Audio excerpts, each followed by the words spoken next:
Preuniversitario Colina. Clases en línea todos los días. Prepara tu PSU en la comodidad de tu hogar, ayudando a cumplir tus sueños.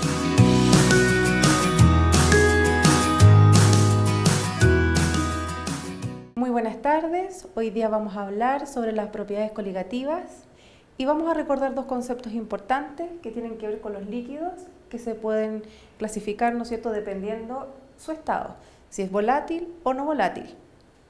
Veamos entonces, ¿qué características tienen los volátiles? ¿Qué pasa con sus moléculas? A temperatura ambiente, ¿no es cierto?, presentan una presión de vapor y estas moléculas van pasando al estado gaseoso constantemente, continuamente están pasando al estado vapor. Y la alta presión se debe a las fuerzas de atracción, ¿no es cierto?, que hay entre cada una de estas partículas, ¿no es cierto?, porque son débil la atracción que hay entre cada una de estas moléculas. Así pueden pasar al estado vapor. El siguiente, que son las partículas no volátiles, a temperatura ambiente, tienen una baja presión de vapor. Esto quiere decir que son pocas las moléculas que van pasando al estado gaseoso. ¿Por qué? Porque la cohesión, la fuerza intermolecular entre cada una de estas partículas es mucho mayor. ¿Qué propiedades coligativas vamos a ver? Vamos a ver la disminución de la presión de vapor, vamos a ver el aumento del punto de ebullición, la disminución del punto de congelación y osmosis. Si nosotros miramos aquí el dibujo de la disminución de la presión de vapor, en el lado izquierdo del dibujo nosotros tenemos el solvente puro, por ejemplo el agua. Entonces continuamente están pasando al estado de vapor estas partículas, pero ¿qué es lo que sucede cuando nosotros agregamos un soluto no volátil? La presión de vapor disminuye y esto pasa porque cada una de estas partículas, que son el soluto no volátil, están ocupando mucho más espacio. Por lo tanto, así dificulta el paso de estas partículas al estado de vapor. Cuando nosotros hablamos de la ley de Raoult, nosotros tenemos una ecuación, la cual es la presión 1, que es la presión parcial del solvente en la solución, que es igual a la presión del solvente puro por la fracción molar del solvente en la solución. Cuando nosotros nos enfrentamos a un ejercicio, lo primero que tenemos que ver cuáles son los datos que nos están dando. Si nosotros vemos el ejercicio, dice, determina cuál será la presión de vapor de una solución que resulta al mezclar 218 gramos de glucosa, que me van a dar la fórmula molecular, con 460 gramos de agua a 30 grados Celsius. También, si nos damos cuenta, estamos hablando del solvente agua, que ese sería, ¿no es cierto?, nuestro solvente puro. Y la presión de vapor del agua a 30 grados Celsius es de 31,82 milímetros de mercurio. Entonces ahí ya estoy rectificando, ¿no es cierto?, que me están hablando del agua como un solvente puro, o sea, P sub 0. ¿Cuáles son los pasos para resolver el ejercicio? El paso 1, nosotros vamos a calcular la cantidad de moles que necesitamos para ambos, para el soluto y para el solvente. El paso 2 es determinar las fracciones molares, que en este caso solamente voy a necesitar la del soluto. Y luego el paso 3, que es determinar la presión de vapor de la solución.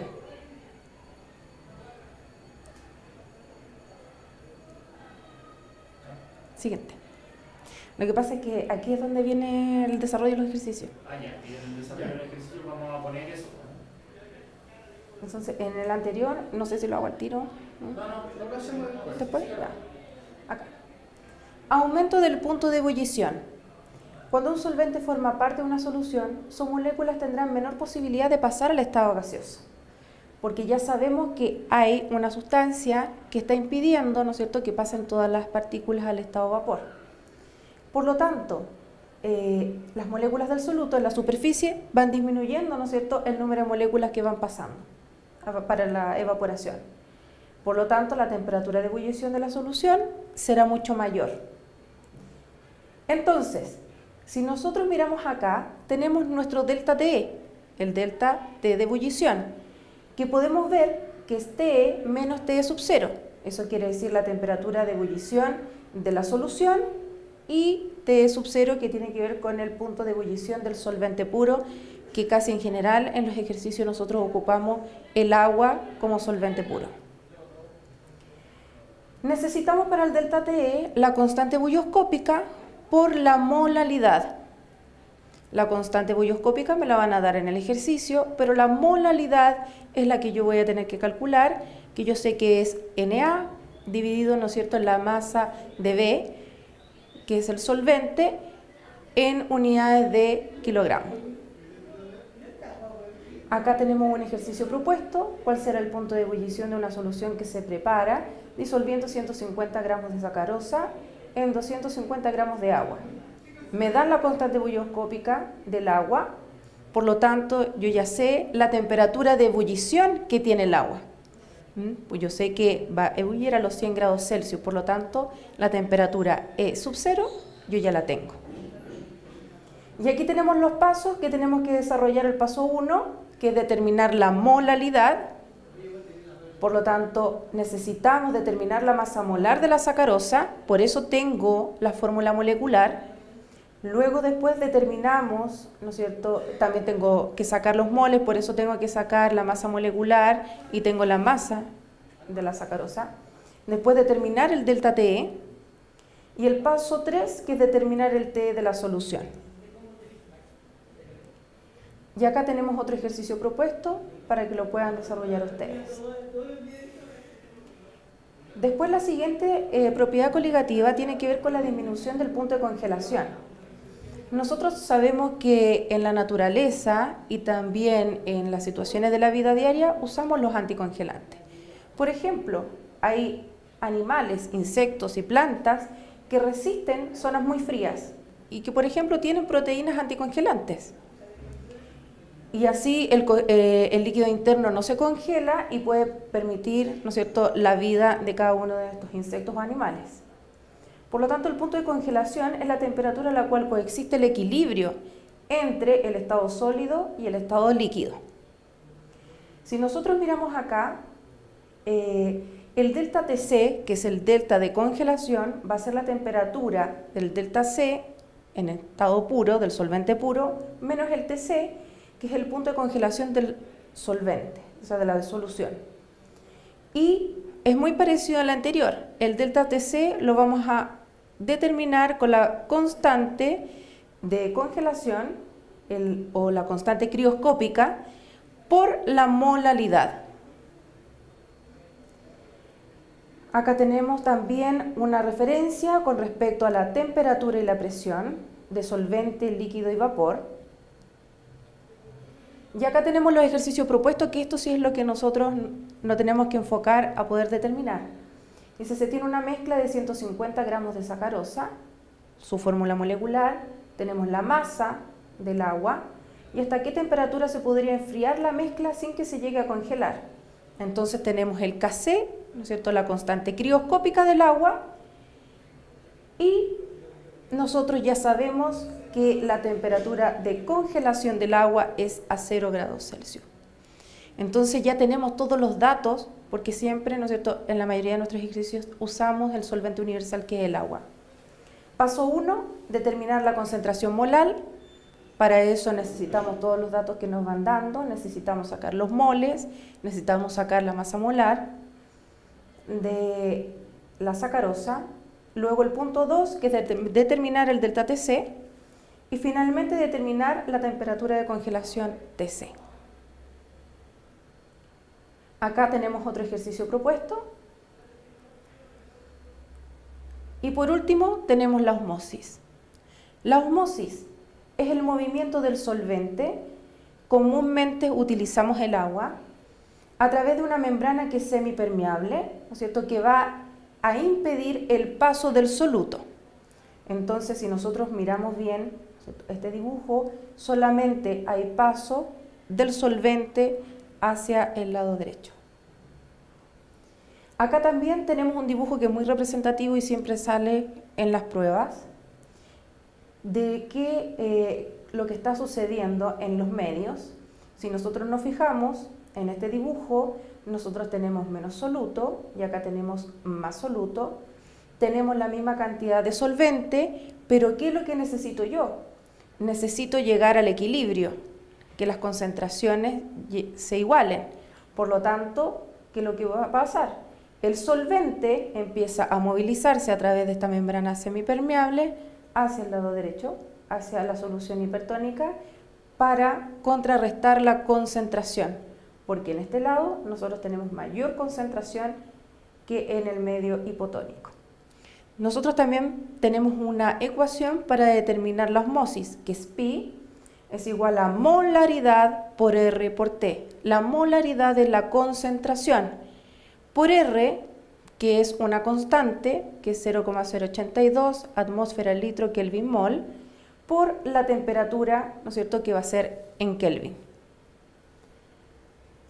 Acá tenemos un ejercicio propuesto. ¿Cuál será la presión osmótica producida por una solución de 75 gramos de glucosa disuelto en 250 mililitros de solución a 27 grados Celsius? Entonces, nuestro primer paso es determinar la concentración molar. Por eso tenemos los datos de la masa, ¿no es cierto? Por eso tenemos la fórmula molecular para poder sacar la masa molar y así poder llegar a la concentración. El paso 2 es transformar la temperatura en Kelvin. Nosotros necesitamos tener esta temperatura que está en grados Celsius en Kelvin. La transformamos, tenemos que sumarle 273. El número exacto es 273,15, pero la verdad que no va a influir absolutamente nada en el ejercicio. Y el paso número 3, determinar la presión osmótica. Entonces, con la molaridad, con la constante, que yo ya la sé, que es 0,082, atmósfera litro dividido en mol Kelvin, por la temperatura en Kelvin, voy a obtener el valor de la osmosis. Y aquí tenemos otro ejercicio propuesto para la última propiedad coligativa. Esto que tenemos acá, los medios, también se ve en el área de biología. Por lo tanto, nosotros estamos reforzando este contenido porque puede salir en cualquiera de las dos, en biología o en química. Si nosotros miramos el primer medio, que es el medio hipertónico, la concentración es mayor afuera con respecto al interior. Por lo tanto, las moléculas de agua salen de la célula, provocando una disminución en el tamaño y por lo tanto puede producir la muerte o la crenación de la célula. Entonces está saliendo el agua desde el interior de la célula hacia el exterior para poder contrarrestar la concentración. En el medio isotónico, si nosotros nos fijamos, están turgentes, ¿no es cierto?, los glóbulos rojos, que en este caso estamos mirando, porque el medio entre lo que hay en el interior de la célula y el exterior son iguales. Por lo tanto, acá nosotros tenemos un equilibrio, por lo tanto se conserva la forma y el volumen. Y en el último es el medio hipotónico. Nosotros podemos ver que la concentración en el exterior es menor, lo cual ingresa agua a la célula y eso va a hacer que aumente el volumen de la célula. También acá es peligroso porque puede hacer que la célula, ¿no es cierto?, también se rompa y ese proceso se llama citólisis. Se puede romper, hay una ruptura posible de, en este caso, por ejemplo, el glóbulo rojo. Ahora vamos a revisar qué es lo que nosotros debemos hacer en el ejercicio número 1. Lo primero es sacar la masa molar, ¿no es cierto?, de la estructura. Por lo tanto, ¿qué es lo que voy haciendo? Voy mirando mi tabla periódica y voy mirando la masa atómica que tiene el carbono, que es 12. Lo multiplico por la cantidad de átomos que tiene, que son 6, más 12, la masa atómica la cantidad de átomos que tiene el hidrógeno, multiplicado por 1, que es su masa atómica, más 16, que es la masa atómica del oxígeno, multiplicado por 6 átomos. Si nosotros desarrollamos todo eso, vamos a tener una masa molecular, una masa molar de 180 gramos mol. Aquí tenemos la unidad. Siempre anotemos la unidad cuando hacemos un cálculo. Luego, tenemos que sacar los moles del soluto. Entonces, en el ejercicio me dan la masa del soluto, que son 218 gramos, y lo dividimos en la masa molar del compuesto, que sería, ¿no es cierto?, la glucosa. Y esto me va a dar 1.21 mol. Luego tenemos los moles del agua. Este dato me lo dan en el ejercicio. La masa del agua, 360 gramos. Y la masa molar del agua son 18 gramos mol. Por lo tanto, acá tenemos 20 mol. Luego necesitamos la fracción molar del soluto. No necesitamos la fracción molar del solvente, sacamos solamente la fracción del soluto. Por lo tanto va a ser XA dividido en Na dividido en Na más NB. 1.21 dividido en la suma de 1.21 más 20. Y ahí vamos a obtener la fracción molar del soluto. Y por último, para poder sacar la presión de la solución, tenemos la presión del solvente puro del agua por la fracción molar del soluto. Y la multiplicación me va a dar la presión de vapor de la solución. Para el ejercicio número 2, nosotros tenemos la sacarosa, sacamos la masa molecular, por lo tanto vamos mirando nuestra tabla periódica y vamos viendo la masa atómica multiplicada por la cantidad de átomos de cada uno de ellos. Y aquí tenemos la masa molecular, gramos partido por mol, 342. Luego sacamos los moles del soluto, que es la masa dividido en la masa molar, 150 gramos me dan dando el dato, y este es el que acabo de calcular, y sacamos los moles. La unidad de gramos se va. Luego necesitamos la molalidad. La molalidad son los moles de soluto dividido en la masa del solvente en la unidad de kilogramos. Por lo tanto tenemos los 0,44 mol dividido en 0,25. ¿Por qué? Porque en el ejercicio me lo daban en gramos. Por lo tanto tengo que pasarlo a kilogramos. Hay una transformación de unidades. Luego que tenemos la molalidad, seguimos al paso para sacar delta TE. Por lo tanto, miro el ejercicio, me dan la constante bulloscópica en el ejercicio, 0,52. Coloco todas las unidades asociadas a él y luego lo multiplico por la molalidad que yo acabo de calcular. Y ahí voy a obtener el delta de ebullición, que son 0,91 grados Celsius. El resto de las unidades, ¿no es cierto?, las eliminamos. Y luego, en nuestra última fórmula, nosotros sacamos la temperatura de ebullición de la solución. Por lo tanto, al despejar va a ser 100 grados Celsius, porque la temperatura de ebullición del agua son 100 grados, más 0,91, y ahí obtenemos la temperatura de ebullición de la solución. Muchas gracias por su atención y nos vemos en otro capítulo para ver todas las unidades de química y luego las de biología y las de física. Muy buenas tardes. Preuniversitario Colina. Clases en línea todos los días. Prepara tu PSU en la comodidad de tu hogar, ayudando a cumplir tus sueños.